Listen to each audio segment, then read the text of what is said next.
as you've heard a couple times now, my name is David Mantica. I'm the VP General Manager of SoftEd. I've been doing business-to-business training works for about 30 years now. I've been doing presentations like this forever. And this topic is one I put together after a lot of different conversations I've had and a lot of different experiences I've had, both personal experiences as well as leadership experiences. So sit back and enjoy the ride. So the thing we have to remember is that we have not evolved for knowledge work. We have not evolved for work that require complex and complicated thinking. So that means we have to fight against a lot of our evolutionary setup in order to properly cognate and properly function in this very difficult and complex business world that we live in. So we have to be prepared for that. We have to understand that. And the better we can understand this, the better we can deal with our actions, and the better we can handle and work our actions with others, the better we can manage stress in work environments, and the ultimate goal being the better we can execute. Our goal is to get things done. And then the goal is ultimately understanding value so you can get things done that are valued. And this is good for both home as well as work. But we have not evolved to deal with complex knowledge work. Now, one more point before we jump into deeper into the slides here. I love feedback. I love conversation. I love thoughts. Don't hesitate to pop things into chat as we're going along. If you ultimately at the end want to talk, just raise your hand. I'll pop you in to ask your question or add more value and context to the materials that we're covering. So when we get really simple, and it's good to get simple sometimes, we get really simple about our brains and where we stand right now. We have evolved for survival and efficiency. Our brains want to survive, and our brains want to do it as efficiently as possible. Our brains are 2% of our bodies, but it absorbs 20% of the energy we put into our bodies. Our bodies are hungry, and if they're not getting the proper fill, or in most cases, it's going to operate in a preset heuristic way. It's not going to think, it's just going to operate. And it's going to operate based on habits and tendencies. We operate based on our history of assumptions. So based on the things that we have learned that then allow us to force us or end up having us make decisions based on preset understandings. So we have values and beliefs, and those values and beliefs turn into thoughts. Thoughts and feelings turn into behaviors, and then behaviors drive to habits. And this is what gets us in trouble. When you're dealing with complexity, and you're dealing with uncertainty, and you're dealing with rapid change, this becomes very impactful. It means that we have to break through this preset concept of assumption-driven decisions. The base of value-based decisions that haven't been processed in a while, that are based on different thoughts in different contexts. So this is an important part of this, fighting your brain's survival and efficiency need to really think about the complex things that are going on around you. A phenomenal book to read about this topic, Thinking Fast and Slow. Daniel Kahneman is a Nobel-winning economist. Really dove deeply into this idea of how we process information, ultimately to help that survival and efficiency, especially efficiency.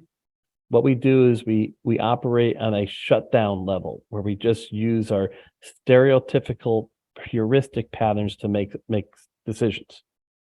And we keep using the same hammer to pound in a nail, or we use a hammer to pound in a screw, or we use a hammer to put a golf tee down.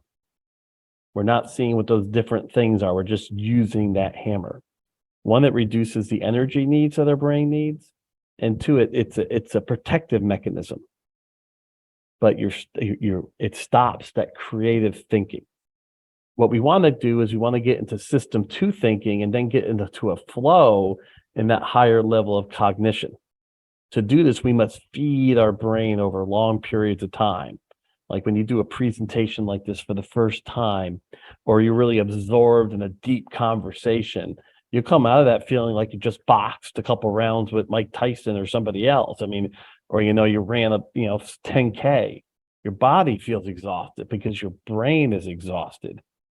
So you're going to see that where when used and then you're not feeding it appropriate, it becomes a very big issue because you just will not cognate properly, or you will not be able to get the maximum effectiveness of your deep thinking.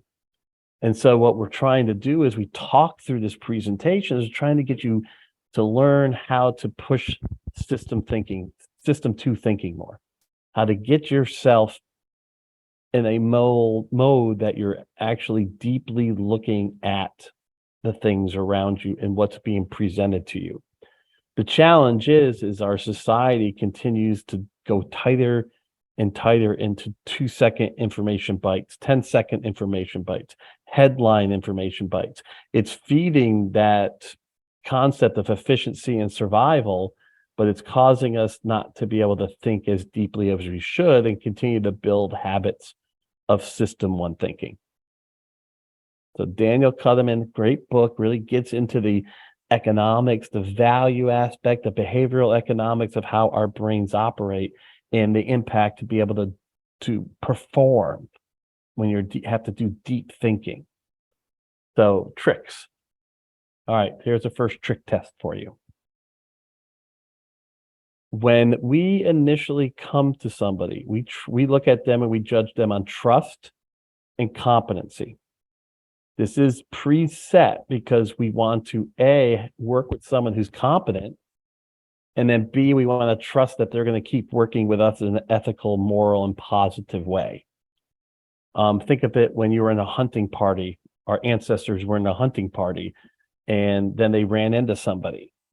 Maybe they looked at this other person. There was two people in the hunting party. They looked at this other person. They hunt, so they built a hunt. They have the tools to hunt. But then they're also thinking, okay, is this person going to kill us after the hunt and take all the food themselves?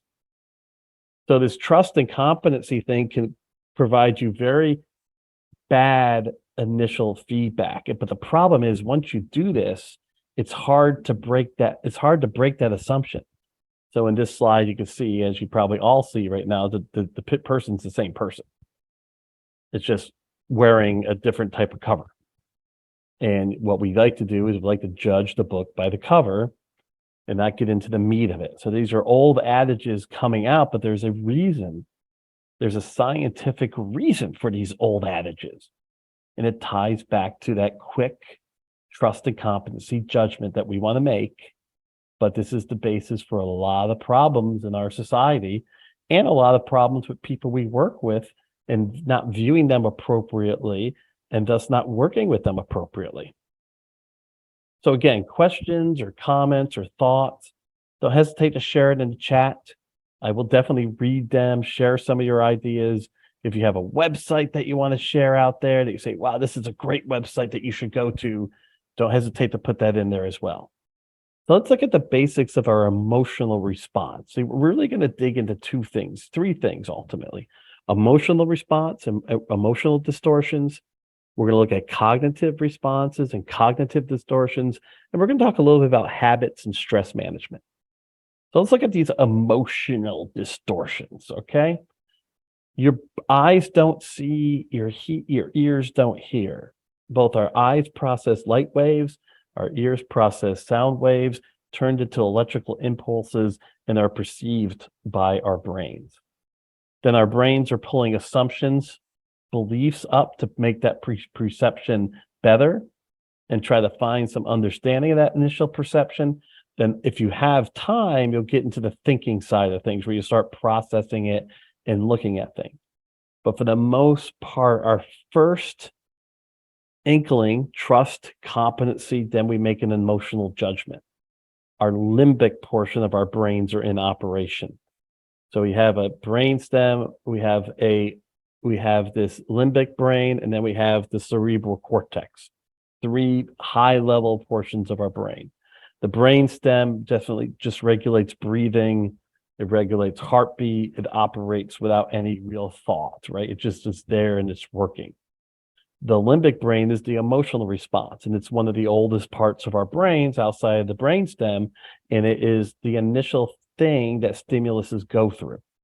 And then finally, we have the cortex, the cerebral cortex, where we're processing information.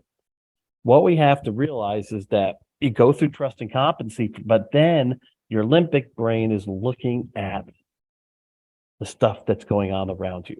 And what we talk about this as the fight, flight, freeze, or now they say fawn. The freeze, fight, flight, fawn response. This is our limbic brain looking at something for survival. Remember, efficiency and survival, and then making a quick survival decision. And remember, with us at work, survival is about maintaining our point and presence within the company, growing our ability to perform in that company, and then maintaining our job.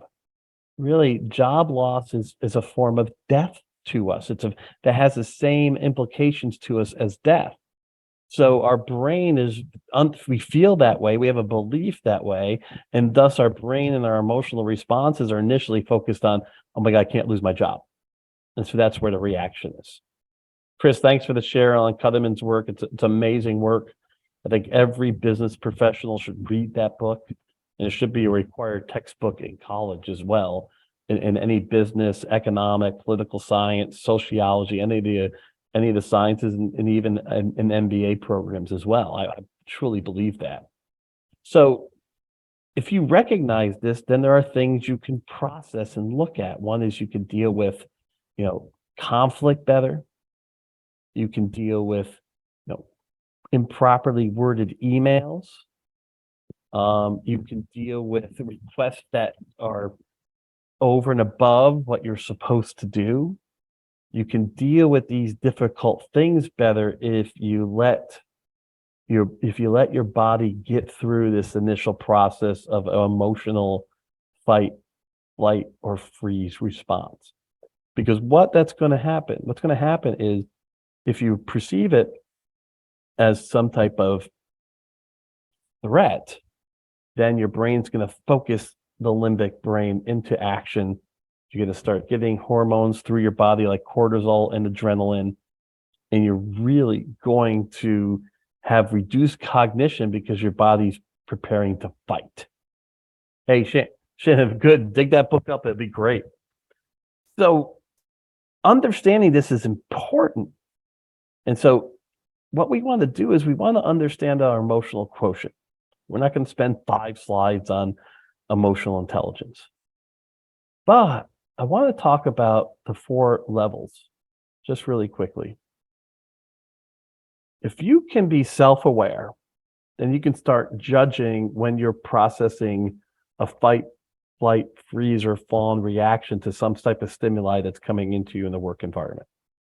Then you can manage yourself appropriately because you can provide and build techniques to take time to cognate. What you want to say to yourself is, slow down and think. Slow down and think. You would never expect that in a presentation like this that ties into volatility, uncertainty, complexity, and ambiguity. Ties into complex change. But slow is fast. Fast is slow. Fast will tie to your emotional response, and it will give you inappropriate cues that will impact long-term on how you can engage others and how you get things done. So what you want to do is understand how to manage yourself. So know your triggers, know these situations, and then how do you present yourself time to think, to get through that initial reaction? Then once you have built those skills, then you can start monitoring the situation. You can start being aware of others and their actions and their interactions. So you can start learning how to work with them better so that then you can manage the situation so that you can get more things done because you're working through others' either emotional responses or you're working through others' cognitive responses. So the main premise of this side is think. Take time to think. And I'm not talking about 20 minutes. Read something, step back, read it again, step back. I just made a big mistake on this. I had an emotional response based on an email on a very high intensity situation. And the person I 360 and I said, "What did you think about this?" And the person said, "You said there was nothing wrong with the email, Dave." I had interpreted it different based on the context of the situation and my preset assumptions of frustration with the organization I was working with. So a very real, very recent example. And so this is important on the emotional side because what you ultimately want to do on the fight, flight, freeze, fawn is understand that when these stimulus come into you, you have what's called negative self-talk. So here's a question here. I love it. So, love is slow is fast, and fast is slow implies to my work. Let me get back to that and see it again here. Applies to my work. But the business culture is fixed on fast is fast. How do you shift that perception or belief with others, especially those in leadership positions? You know what? You first and foremost, you take these slides, which I'm going to send to you in PowerPoint format. You review them, you review the recording, and you do a lunch and learn. Or you provide segments and say, hey, you should be thinking about this, or hey, you should be thinking about that. Provide examples for when you took time to think. You know, if you're talking about a specific project you worked on, hey, guys, you know, this is what was happening. I took some time to think and I came up with this better solution. Fast is fast ties back to solving the same problem the same way, meaning you'll always be stuck in that same heuristic pattern. You got to solve complex problems slowly to move forward fast. So I would say you, one, get the opportunity to present. Two, bring an outside person in to present and talk about it. Three, share examples. And then four, if you can, coach and mentor those that you can coach and mentor. I'm still working on EQ. Most of the time I keep it in check, but I can feel it when it starts to go sideways. I need to learn to rein it in. I see this in parenting my sons. Great, good stuff. So you're starting to see some of this stuff. This is awesome. The thing is, Shannon, we're not going to be perfect. Key is you're working at it. But I want you all to take some time and think about self-talk because this is the emotional killer for us in high stress situations. Because it becomes the assumption by which we judge ourselves in the work that we're doing. So self-talk is we constantly are talking in our heads.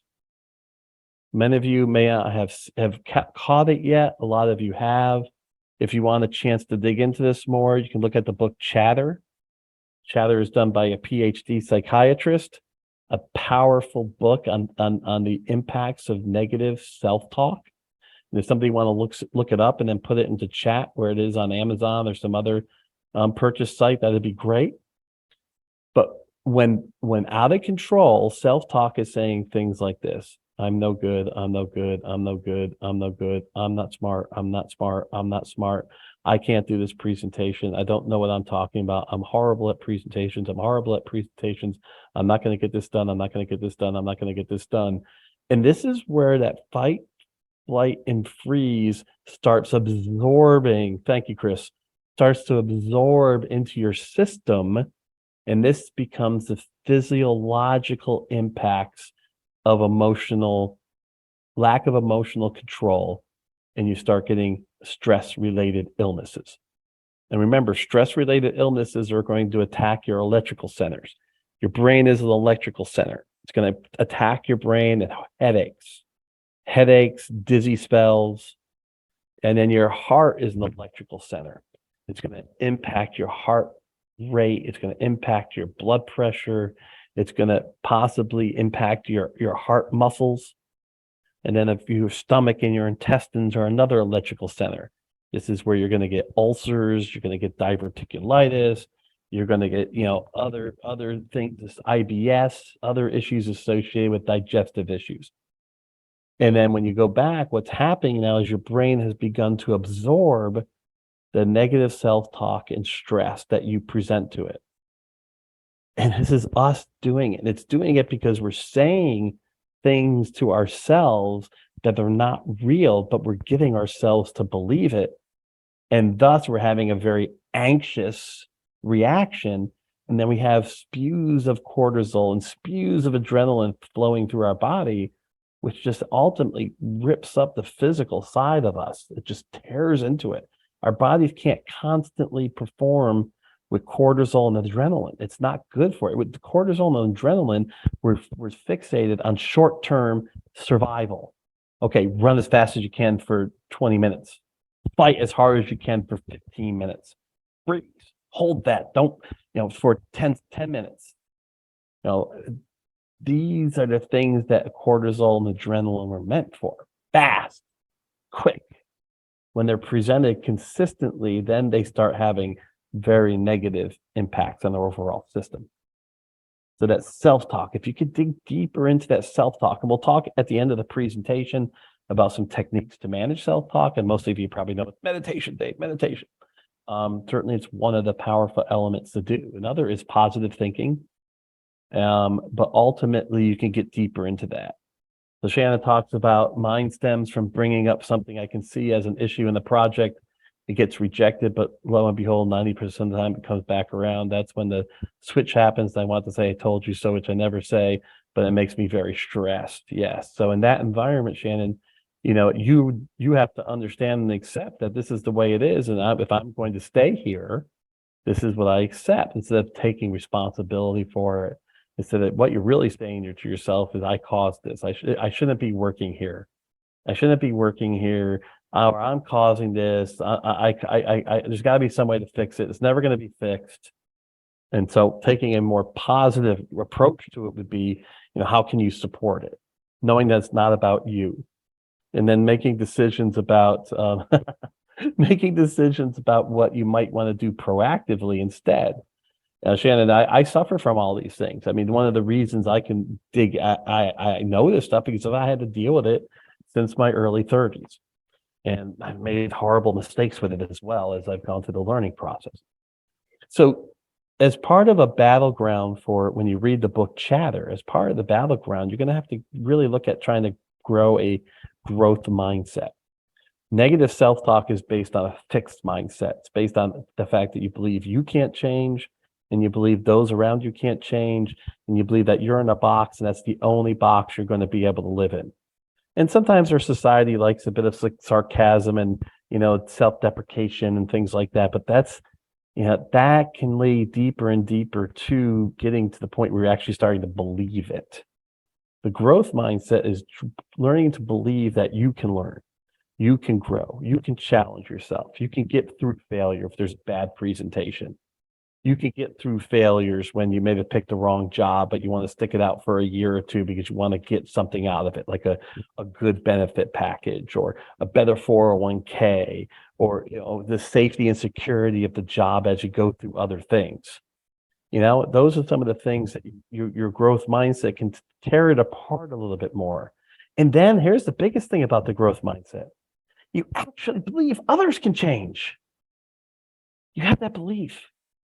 And then you engage them. So a lot of people talk in leadership circles about trying to repair weaknesses. I started looking at it, 3 years, 4 years into my leadership clear and ownership clear at ASPE, and I started focusing on strengths without even reading this stuff. I was like, I'm going to focus on strengths. I'm going to focus on helping people grow their strengths, and I'm going to view folks through their strengths. I'm not going to view them through their weaknesses. And oh, what a change. That perception change, that belief change helped me engage people better, consistently, with a positive attitude. And then, of course, that gets reciprocated because they feel that and they want to reciprocate it back. When we're driving through weaknesses constantly, then they're going to reciprocate looking at our weaknesses and then getting frustrated that we can't fix our weaknesses. And why are they already pointing out to my weaknesses? So if you come at it from strengths, then you'll see the reciprocation of that back through pointing out your strengths and enhancing your strengths. This is a slide on some of the neurochemicals that we've been talking about. The idea is we want to stay away from adrenaline. We want to stay away from cortisol. We want to start looking at the natural dopamine and natural opioids that our body produces tied to that growth mindset. And you can sit down and think about a time in your career when you had that psychological safety and you were learning and you could see how you were feeling. I mean, just how energized you were. And that's not just for young people. That's the other bad belief. All of us can enjoy that at any point in our career. But it starts off with looking at that book chatter, seeing the negative impact associated with long-term stress based on not thinking through the things around us, and then working to employ the growth mindset in both our short-term emotional responses and then our long-term cognitive responses. Guess what we just covered? All we covered here is our emotional responses. So now let's get into our brain distortions and the impacts that we have from a cognitive perspective.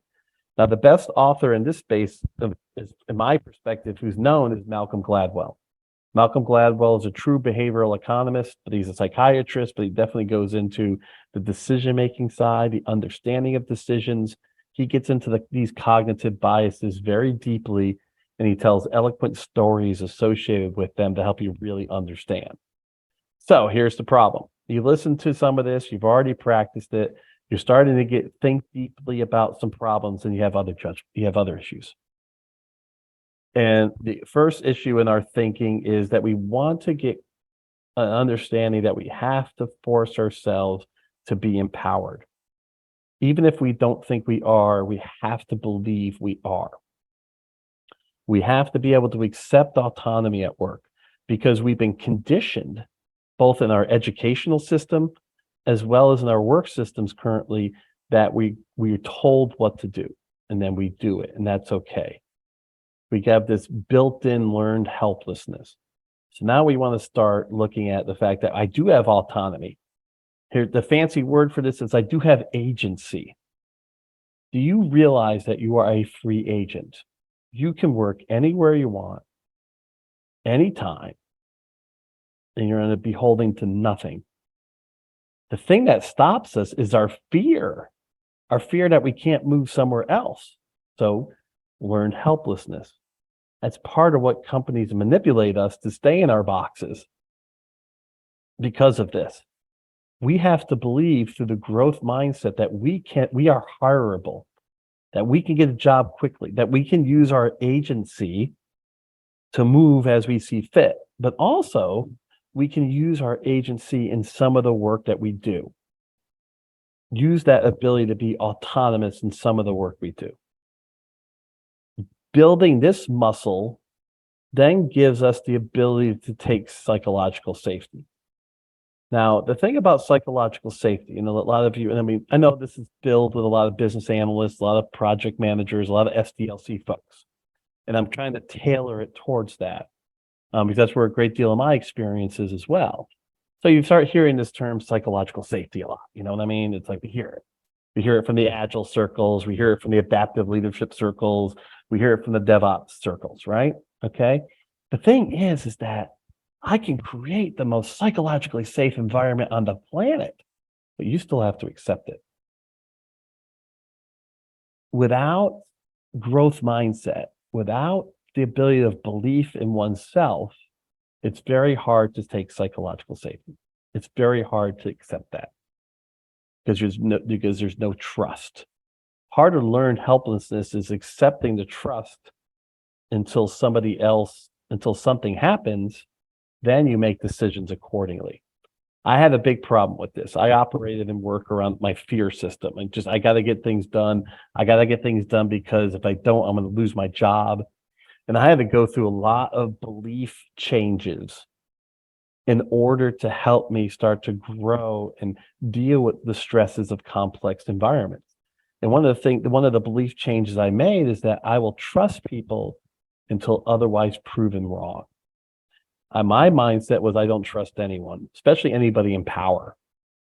I didn't trust people in power because I know how power corrupts, because I experienced it firsthand owning a company. If you have power, give it in the household, give it at a church group, a trade association, a friend group, or at work, it ultimately corrupts you because you start viewing yourself more than the others around you. So I knew that. So I had that broken belief. So I accepted this and I changed my belief. And in changing my belief, I was able to get more psychological safety. And then with that safety, I could use agency and do other things and start driving enjoyment instead of feeling like I was helpless. Let's go to this power thing. This is a huge cognitive bias. Nobody is immune to this. All of us on this presentation right now have at one point or another suffered from the corruption of power. Power is challenging because it's not that you don't like those around you. It's that you don't consider them. You consider things through your lens and how special you are. And the deeper your power gets, the more insidious the things that you do because you believe you have the right to do those, because it's about you. It's not about anybody else around you. It's not that you like or don't like them. You don't consider them. Power corrupts in a narcissistic way. And you'll see that with people who are suffering from power corruption, then you have that level of narcissism. For us to get things done, we realize, number one, we have to make sure that when we're in a position of power, we're opening up and passing responsibility unto others, and valuing and viewing others, not just seeing yourself. Then two, as we try to work to get things done, we want to be able to know how to work with people who are suffering from power corruption. And the key thing is you just can't go up to them immediately and say, "Oh my gosh, you're impacting all these people. This is horrible. This is horrible." You know, the movie guy Weinstein, to the bitter end, thought he was okay. I mean, it's insane how corrupted his mind was, how perverted his mind was because of the power he held, that the things he was doing, he thought was okay, and that those people were okay, and those people really liked him. It's sick. But the thing is that it can happen to all of us, and we have to understand how to deal with it, to the point when someone's that deep is you have to turn them in, or to the point where then you can utilize that corruption to show them things that would benefit them. You know, and you might say, well, that's feeding it. Well, sometimes, I mean, you went to a point where you can't fix it. If you can't fix it, you have to work with it. So now we're going to get into these dissidences. What these dissidences are is that even though we're thinking about things, our brain has a different perception of it than reality. Because remember, what reality is, each one of us have our own reality. Each one of us are experiencing this presentation in their own way, and it can be completely different. You might have looked at me with trust and competency at the beginning and then felt uncomfortable with my capabilities because of my background. I'm in a basement. What's this guy doing? He's in a basement. Or you might not like me because you might have said that he's not competent because the things are showing up in his glasses.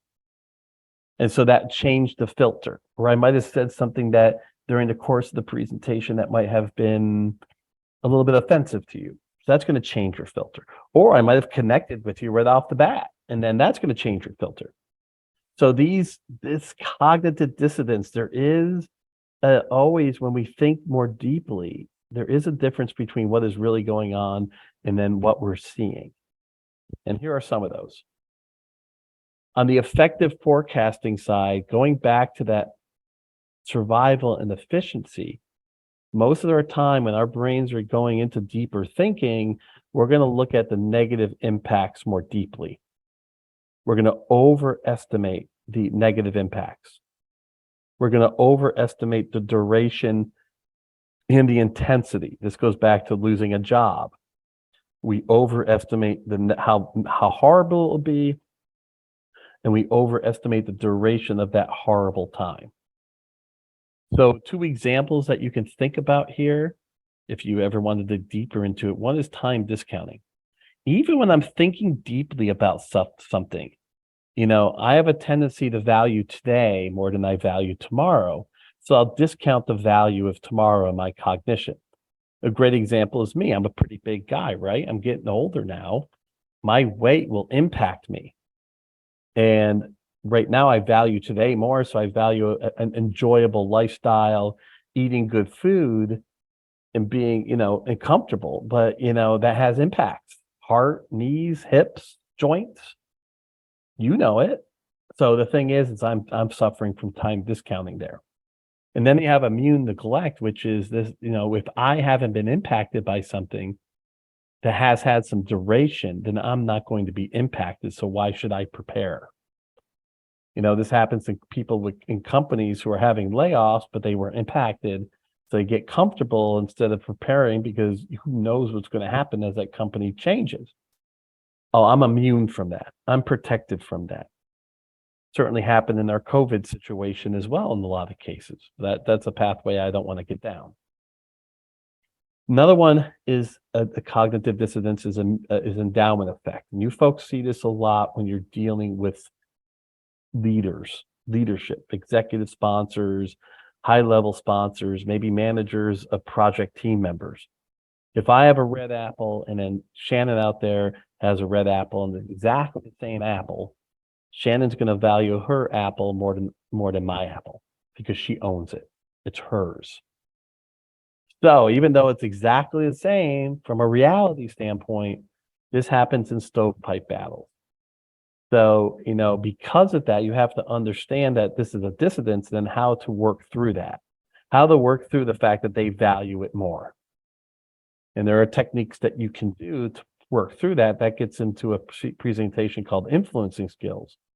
But the thing I want you to look at here is this is a cognitive dissonance that not only affects those people you want to work with, but affects you. So if you have emotional intelligence and you start deeply thinking, you can look at yourself from a self-management perspective and say, when did I suffer from the endowment effect recently? I can see what I did over here. The next is loss regret. You all get impacted by loss regret the most. This cognitive dissonance is deep in projects, because projects by its very definition is change. And loss regret is tied to our brain's need for survival.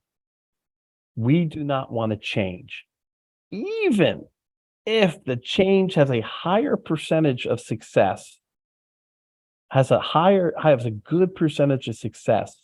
There's still fear, because I'd rather do nothing and not fail than do something and fail, because I'm walking into uncharted territories. So when we talk about influencing techniques, we work through this. But the key thing for you to know when this is occurring, both in yourself and in those around you, that's the wrong word, distorts the data that's there. Here's a pool of data. You're looking at that data. You're wondering why people aren't reacting to that data, because of the fear of failure, the fear of, oh my gosh, we're going to make this. We should have just stayed where we were. Many of us in business have been significantly impacted by time discounting, and we stayed where we were for too long, both from a job perspective, a departmental perspective, and an overall company and industry perspective. Social proof is mostly tied to marketing on the business side, but it can also affect judgments on the SDLC side, software development life cycle side. And here is about masses of people. If there's more people, that means it's special. I don't do a review. I walk around at 7:00. I see a ton of people at this restaurant. I just assume that restaurant's good if I don't look at a review or don't go to Yelp or whatever those tools are. The more there are, the more important it is. In certain cities, you can buy people to stand in line just to create the social proof that that thing is important. This was a trend in New York there for a while with the people standing in line, especially pre-COVID. There's a lot going on with that up just even up till COVID. I don't know if it's come back, but that's a social proof concept. Reciprocity, it is a cognitive dissonance, but it can be good and bad. The key is that when somebody does something for us, our feeling is to then return the favor. So the ability to build relationships based on a give and take can be very positive. Now, some people use this as a manipulation technique. This is also negative in politics around money, the whole quid pro quo. I'll support your campaign, but I expect you to vote for me in a certain way. Now, the reality is that's what PACs are. I mean, the reality is that's what lobbyists do. So it's not necessarily illegal unless there's certain money transfers. But ultimately, I'm supporting you so that someday you can help me out. And then you have to process the moralistic and ethical grounds associated with that. But there is an innate feeling that if you support me, I'm going to help you. Or, the other right way would be I'm going to help you out, so you should help me out. That's the dissonance of reciprocity. Then let's get into confirmation bias. And this is the one that you have to watch out for across the board. When you have a strongly held belief, even if you're doing deep research, you have to protect yourself from just seeing the things in your research that fortify your strongly held position. This is where cognitive diversity comes in as part of the process of cognition. In thinking, you do have to force yourself to see different perspectives and look at different ways that people are thinking about something. All right, we're going to get finished up here in just a second, as we get into science-based techniques. Remember, I love engaging chat. If you have any additional thoughts that you want to share, go for it. So what we talked about is we talked about emotional challenges that impact us and our ability to make decisions.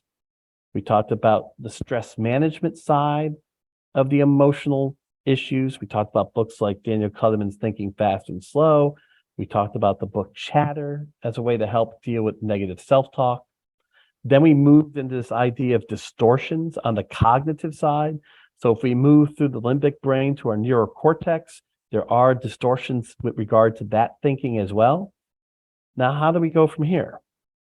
Well, the real thing is there are science-based technologies. It's not like I'm talking IT now. There are science-based techniques to work through this. The first thing is getting yourself comfortable with ambiguity. Practicing being comfortable, being uncomfortable. And there's a leadership technique that you can look at and research. It's called adaptive leadership.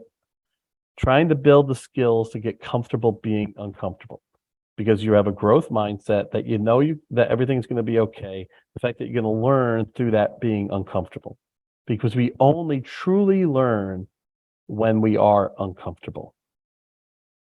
So we want to be able to work within that ambiguity. We want to get out of learned helplessness.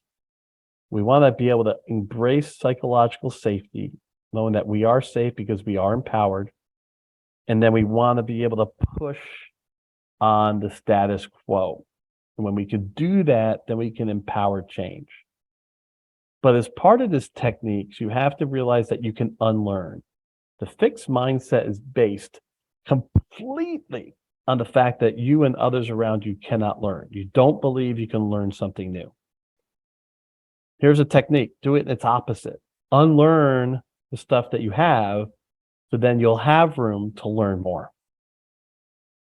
There are so many things that we carry with us from an experience standpoint that should be just shuttered away because it's no longer valuable.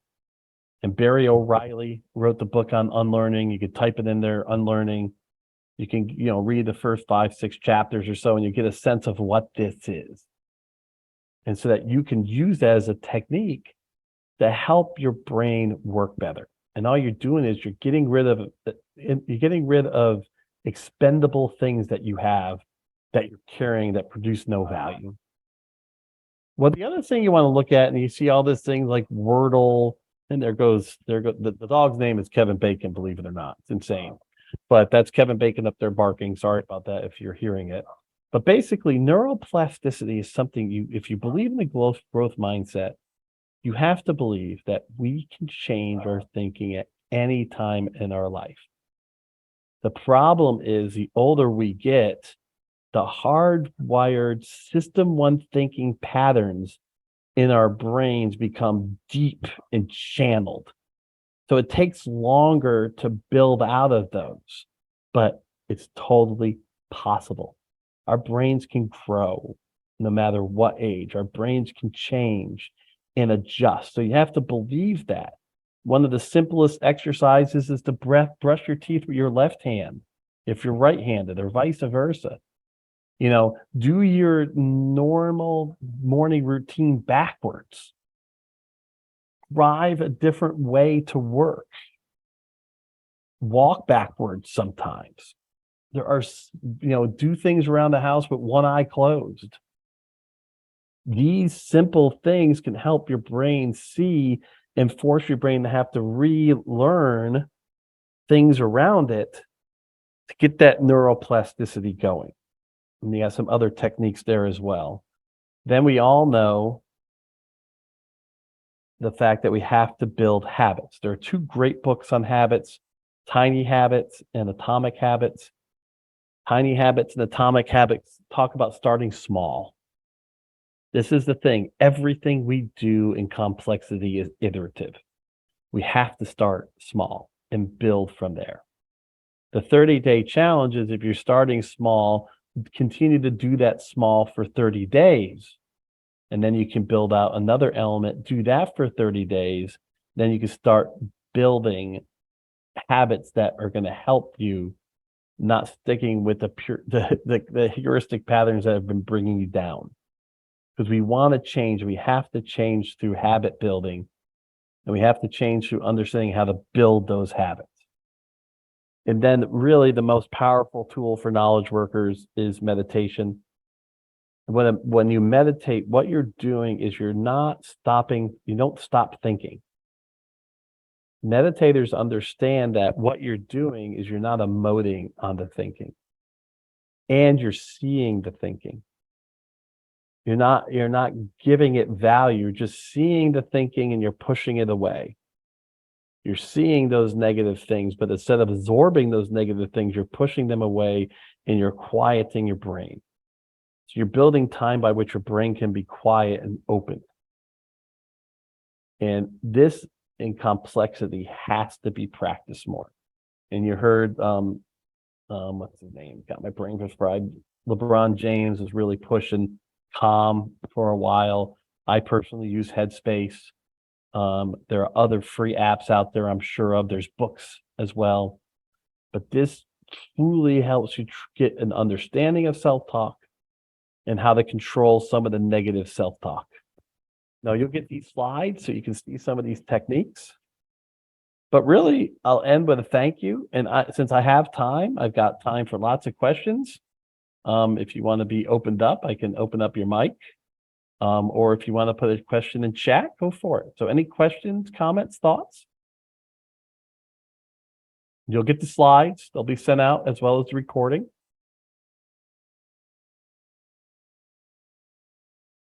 If there's any hands raised, I'll let you speak. Or if you want to speak, you can chat in as well. Thank you, Brian. I'm glad you got value from it. No problem, Chris. Have a great day. Thank you for joining. Pamela, no problem. Thanks for participating again. Any comments that could be done better in this presentation? Thank you, Nancy. Hey, thanks, Shannon. Hope you got good value from this.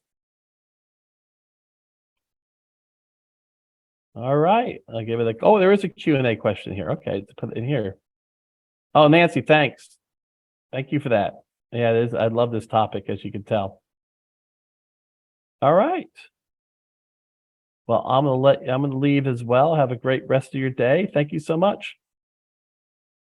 Hey, Kevin, definitely send me a note. You got my email. So definitely can follow up with you.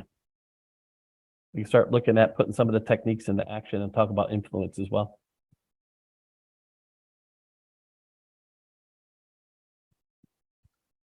No problem, Shannon. Sharon, thank you, Sharon. Okay. Have a great rest of your day. Thank you so much for joining.